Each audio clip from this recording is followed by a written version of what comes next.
சிவகங்கை மாவட்டம் காளையார்மங்கலம் புதுவளவு பகுதியில் அதிகாலை சுமார் 5 மணி அளவில் டீ வாங்க வீட்டு வாசலுக்கு வெளியே வந்த முருகப்பன் என்பவரை முன்கூட்டியே அங்கு மறைந்து நின்ற 6 பேர் கொண்ட முகமூடி கும்பல் திடீரென தாக்கியதாக கூறப்படுகிறது.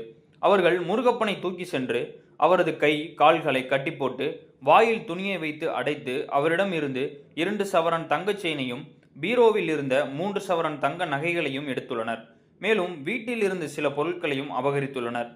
தகவல் அறிந்து சம்பவ இடத்திற்கு சென்ற டிஎஸ்பி கௌதம் தலைமையிலான போலீசார் கைரேகை நிபுணர் குழுவுடன் சான்றுகளை சேகரித்து விசாரணை நடத்தி வருகின்றனர். அதிகாலை நேரத்தில் வீட்டை முற்றுகையிட்டு நடைபெற்ற கொள்ளை சம்பவம் அப்பகுதி மக்களிடையே அதிர்ச்சி மற்றும் அச்சத்தை ஏற்படுத்தியுள்ளது. காலையில் 4:30 மணி இருக்கும். நான் எப்பவும் போல் கடை திறக்கிறக்காண்டி வெளியே வரும்போது ஒரு 6 பேர் என்னை தள்ளி கையை காலை கட்டி வாயில் துணியை வச்சு என் வீட்டில் இருந்த என்னுடைய கழுத்தில் போட்டிருந்த 2 பவுன் செயின், பீரோவில் இருந்த கை செயின் 1 பவுனு, கழுத்து செயின் 1 பவுனு, மோதிரம் 1/2 பவுன், மொத்தம் 4.5 பவுன் எடுத்துக்கிட்டு என்னையும் கட்டி போட்டு வீடுகளை உடைத்து ஜாமானை அள்ளிக்கிட்டு எங்கள் அம்மாவையும் கட்டி போட்டு ஓட்டிட்டாங்க. மிளகாப்பொடி தூவிட்டு வீட்டை விட்டு வெளியே போயிட்டாங்க.